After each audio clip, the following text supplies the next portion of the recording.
One of the reasons we wanted to see you was because we are right in the midst of the streaming wars. We are. Which have just begun, with Apple Plus just last week and with Disney Plus coming next week. And I want to use this opportunity for you to help us understand how you're looking at all of these different component parts and what's about to happen to our media ecosystem. So here's where I want to start the conversation. Good. I know that you have historically said that you don't think you have any competition, or that if you do, it is with sleep. You remember that line? It was a great line. Only got a couple laughs here, but you got more laughs before. When I do it, it's better. Yeah. Thank you. And so my question is, now that you see what's happening in this ecosystem, an ecosystem which you effectively have created or at least inspired, what you think is going to happen. You look at Disney Plus, you look at HBO Max on one side. You obviously have Hulu still in the middle of this. Huge, yeah. Apple. What does it look like to you? So there's a lot of competitors all throughout the world, but if you're asking in the US market, YouTube, Hulu, Amazon Prime, Netflix, all launched 2007, 2008, so 11 years ago. The four of us have been, competing hard for all this time. And then everyone's realized, wow, this internet thing really works.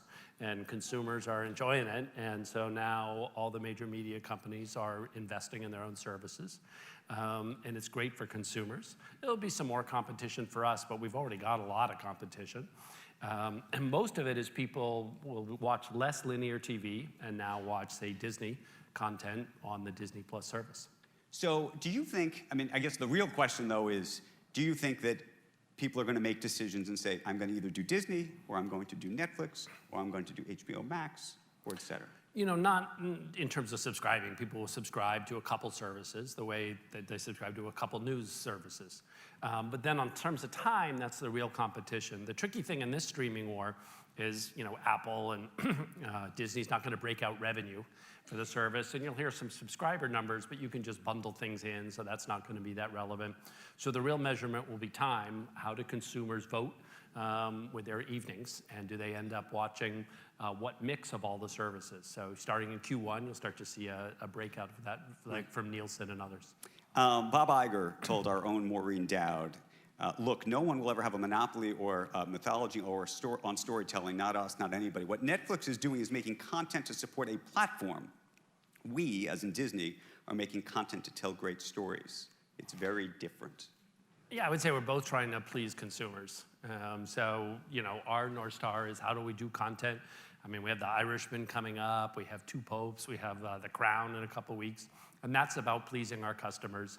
And that's what Disney does too. Disney's been doing creative content for 100 years. They're incredibly good at it. They're $80 billion in revenue, we're $20 billion. And we're both focused on, how do we win viewing time from you by doing incredible work, telling stories that you all care about. But how much of it, and people, the critique about Netflix is that it is a volume play, that you're trying to be TV, all of it. And that some of these other services at least are marketing themselves in a different way. I don't know if you think that they are. Until they start producing more, and then they'll say, we have variety. Right. Okay, because that's what we say now. We have incredible variety. So we have a show, Quicksilver, out of Sweden, crime thriller. Did super well in Sweden. Of course, you expect that or hope for that. But it did 15 times more viewing in the rest of the world cumulatively than it did Sweden. So we've got this huge opportunity there. And then interestingly, and it's huge in Argentina. So you get these, if you produce a wide variety, you get lots of different sharing around the world. And fundamentally, we want to produce everywhere in the world and connect people. Really build empathy through all those shows. And to do that, that takes a wide variety. How worried are you that this is all one grand bubble?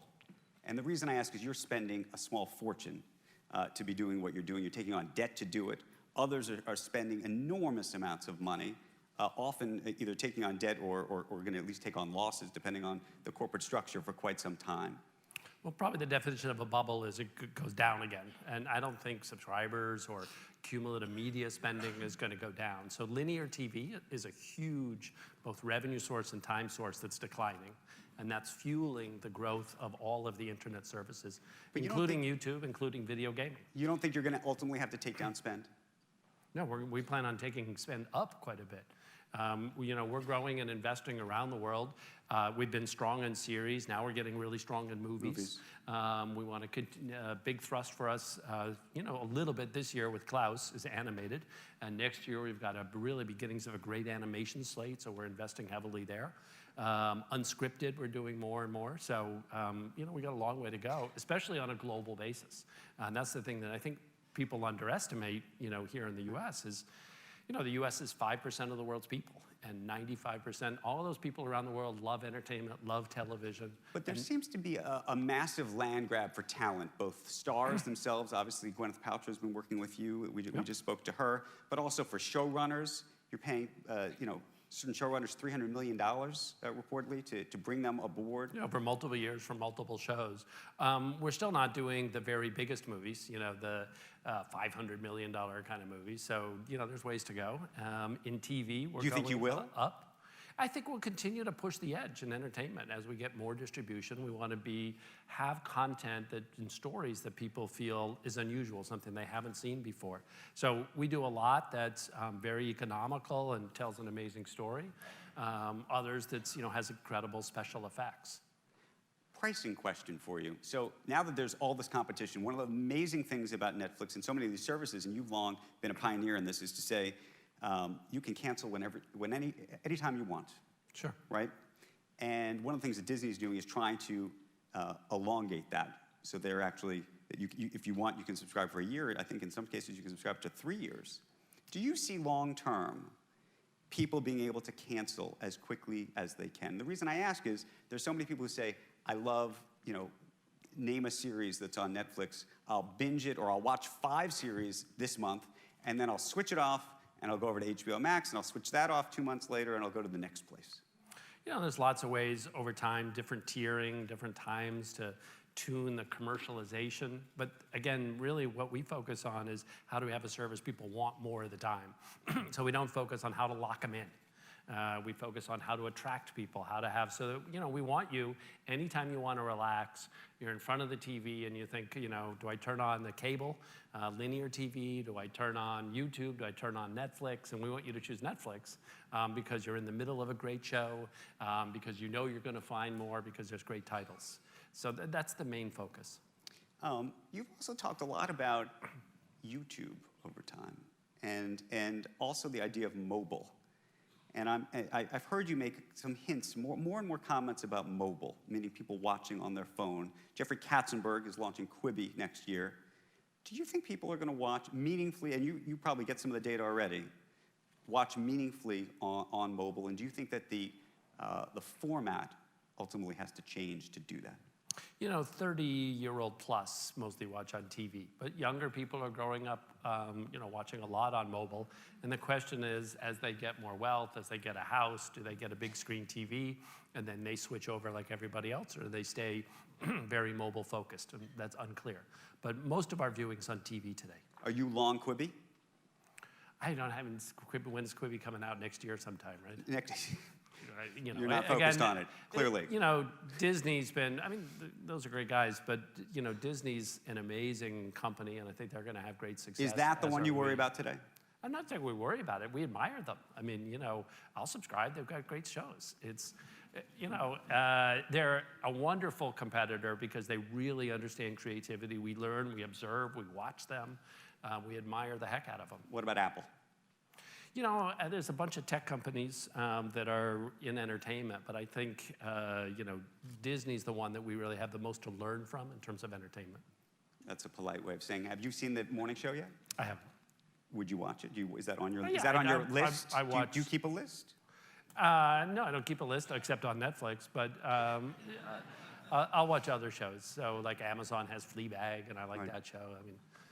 Let me ask you a different question, which is we've talked a lot throughout today about antitrust, around these various services being attached to each other and what it means. And one of the things you are seeing is sort of more and more walled-off gardens in different places. AT&T obviously bought Time Warner.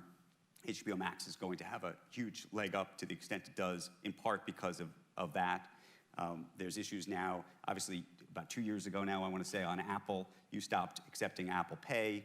Spotify, by the way, is suing Apple over this. You have an agreement with T-Mobile on the other end of things. We had Macon Delrahim earlier here today. Do you think there's a problem with all of this different types of consolidation, and do you think that you're being blocked out from any of it? You know, if we have content that people, consumers feel great about and really want to watch, then no one's going to block us. And we've never been blocked. It's fine. So no, it's a pretty background issue. The big issue for us is how do we develop amazing stories that you all haven't seen. That's Unbelievable is a recent one. 8-part miniseries, very tough crime in the first episode, and then 7 episodes tracking down, the guy who did it. And when we do something like that, then it just takes off. And so you don't worry about your app being advantaged or disadvantaged, rather, to others at all? If Macon Delrahim were here, because by the way, he's calling and talking to competitors, you would sit with him and say what? I would say these are all app stores. People download the app or in the app store. And it doesn't bother you if someone types in TV that that Netflix may not pop up #1? If somebody else has. People know about Netflix and they want that app, and I don't think its ranking is going to make a difference in the store. What about the pay piece? Because Spotify is suing them over this pay piece, which is to say that they charge, obviously, a big fee to pay through Apple. You guys have decided not to do that. It creates an extra hurdle in the onboarding process of getting on to Netflix. We add and sometimes drop payment methods depending on, how much consumer business there is on it. It's nothing more than a commercial relationship that way.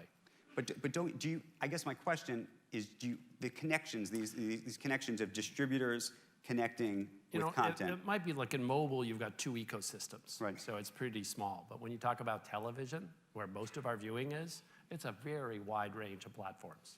So that may be the difference. One of the things I did want to talk to you about is the international market, because that's where you think the growth is going to come. That's not one market, but yes. But the broad international market, 90% of growth is outside. There's no such thing as the is outside of this country. But one of the questions I wanted to ask you about is, because it's sort of a geopolitical issue right now, and we're talking about freedom of speech and all sorts of things.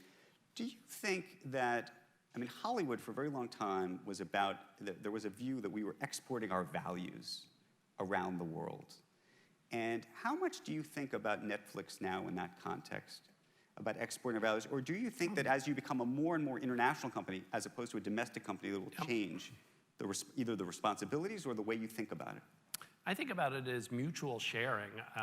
When there's a great French show like Family Business, people all over the States enjoy it, and it spreads. And we serve 190 countries, and we try to think of them, all on the same footing, sharing content.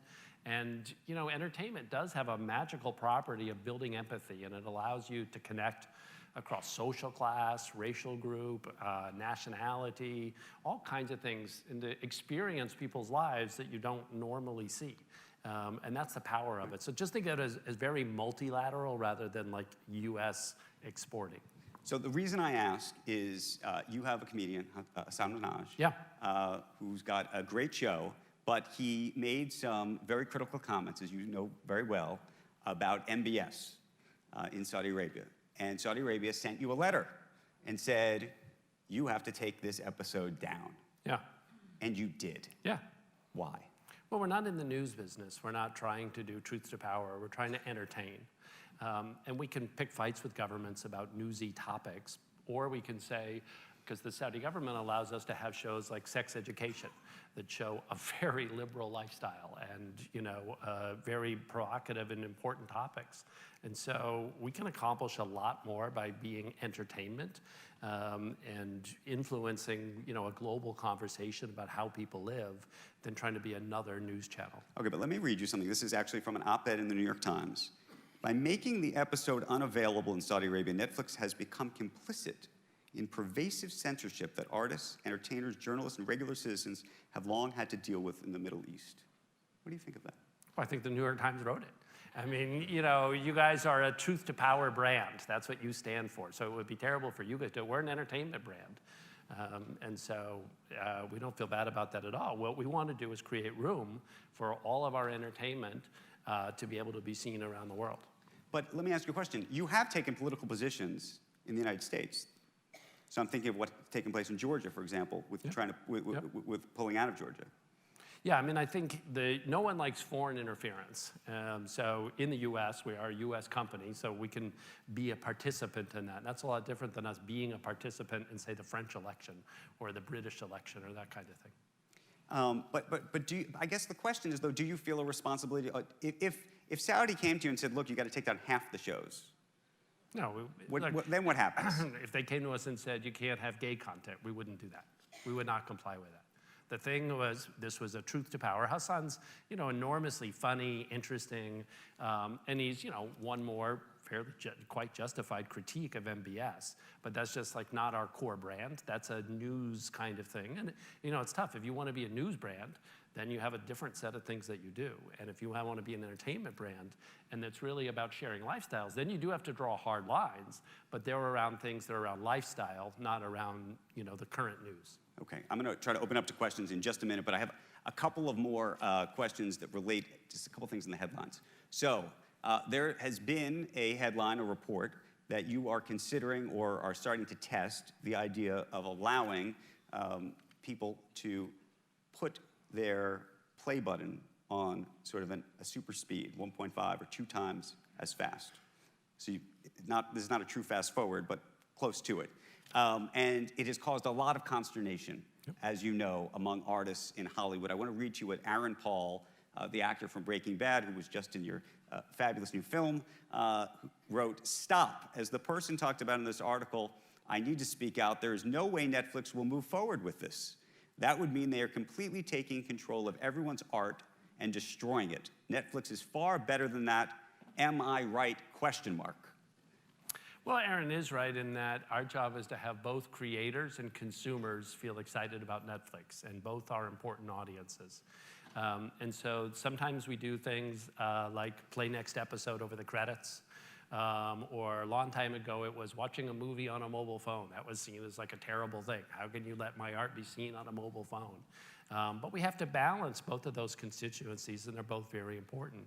And in the speed up, which was only 1.5 times. Well, only 1.5 times.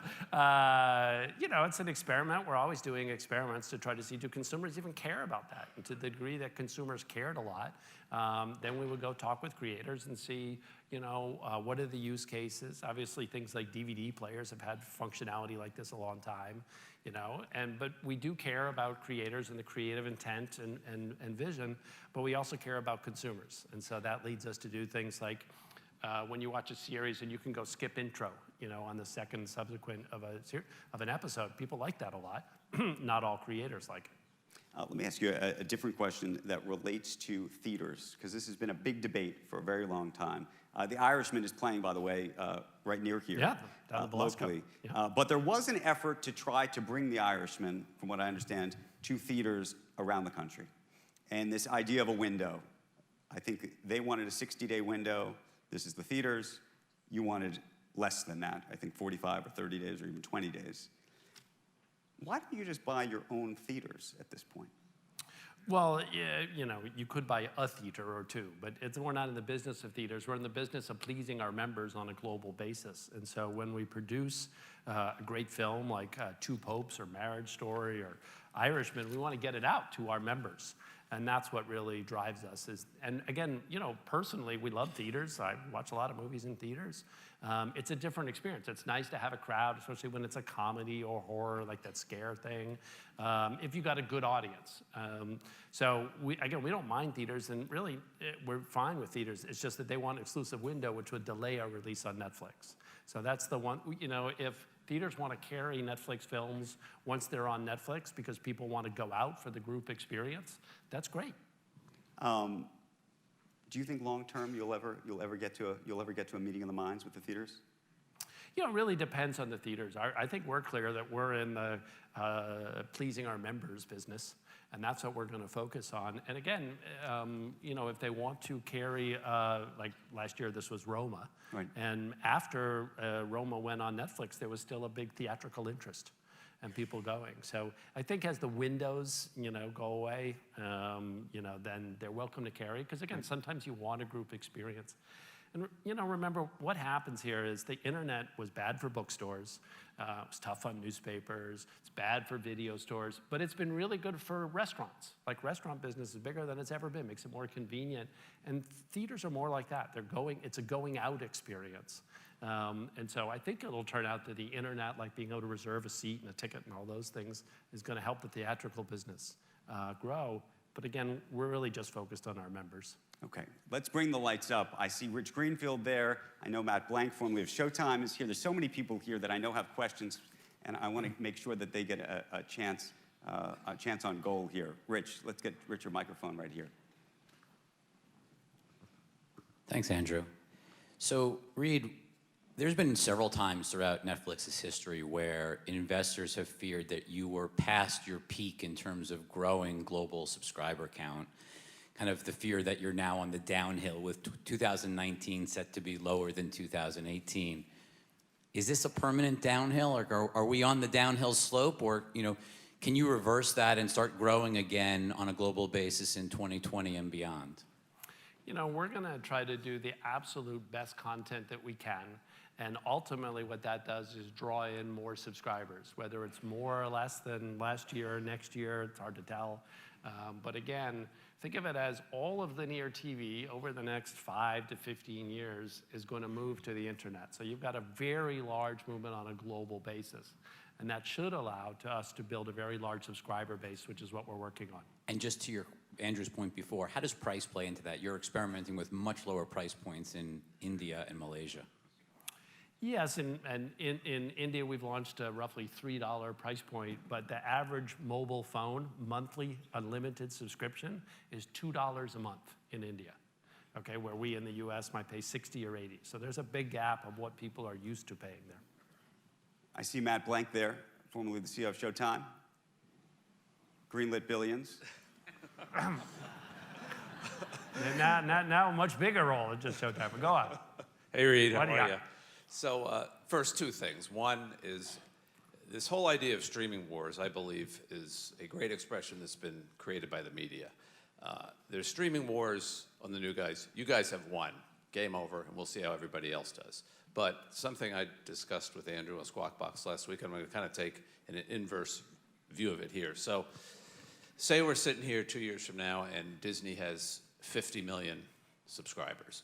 And your point on revenue transparency there aside for the moment.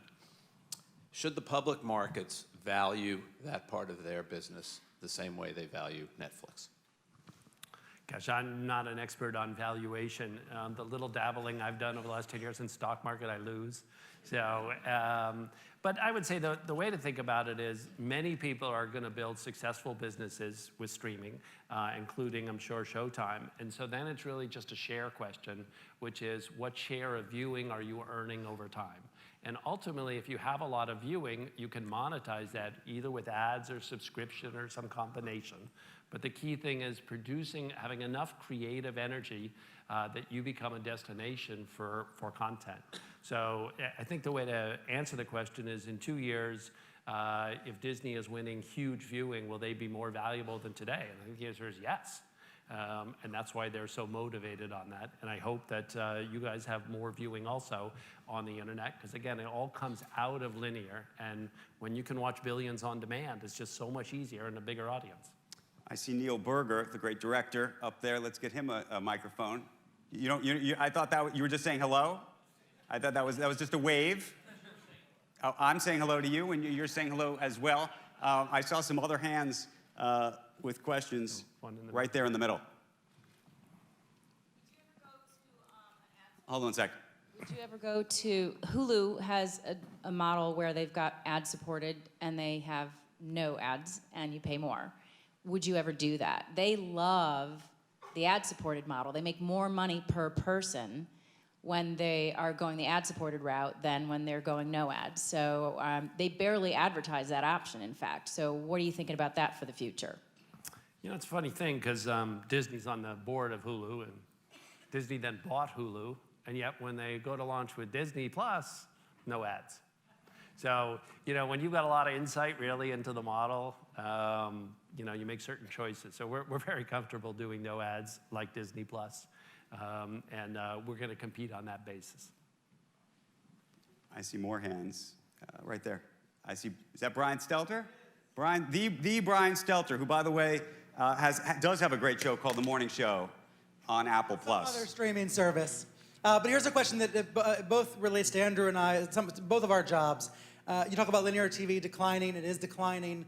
The argument from cable operators is live news and sports is what will always keep people tethered to cable. Are they wrong? Do you think 10, 20 years out, is even live news and sports going to be off on Netflix? Well, I think the big driver on sports going on the internet will be 4K and being able to do live 4K. I don't think the television broadcast industry is going to convert there. Because again, then you can pick off just the homes who have 4K, and so you can offer it early. Not sure on news. And again, I think what's going to happen in linear is probably a very slow decline over many, many years. So think of broadcast, how it lost share against cable networks, and it lost 2 or 3%, share for 25 years. Or you think about fixed line telephones to mobile. Fixed line went down very slowly. Even AOL declined quite slowly, outcompeted by broadband. So, I don't think there's any demise in the short term. Cable will just drift. And remember, the cable companies have broadband, so they're going to make a money as they sell us all, 1 gigabit packages. I think I saw another question right here, and I apologize. Go ahead. Thank you for your time today.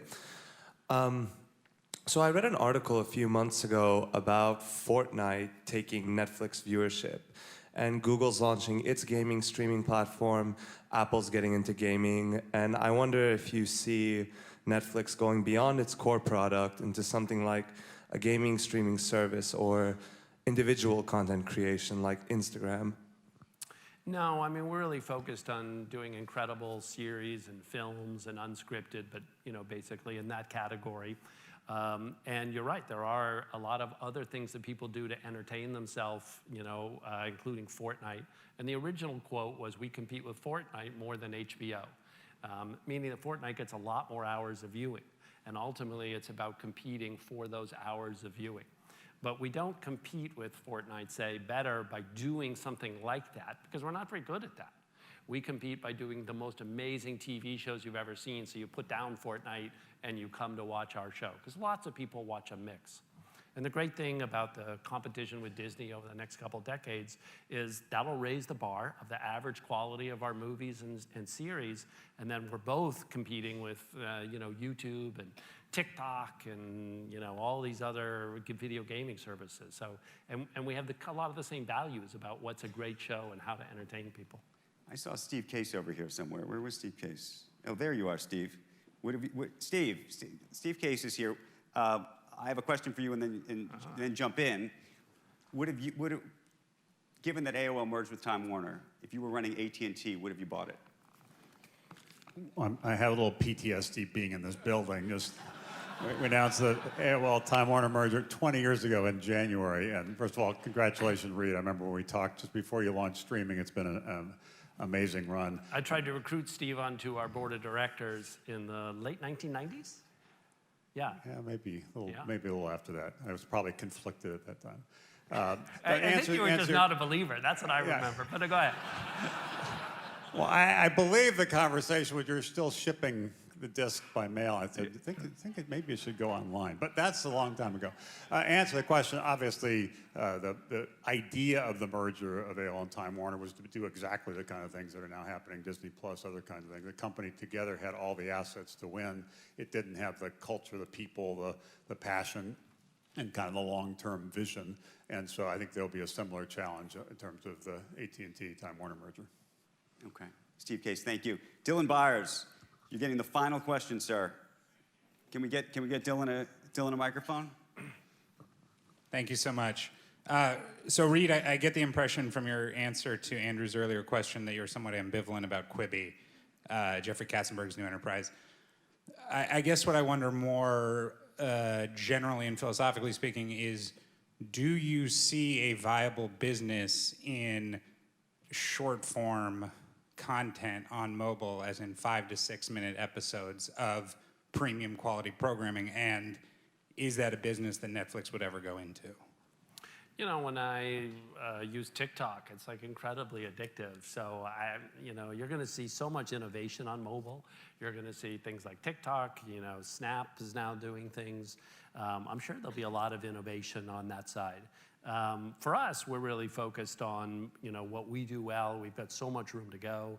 You know, I got to compete with Matt Blank every day in terms of producing great television shows and movies, and that consumes us. So that's really the core focus for us. Reed Hastings, thank you for the Thank you all. conversation. Thank you.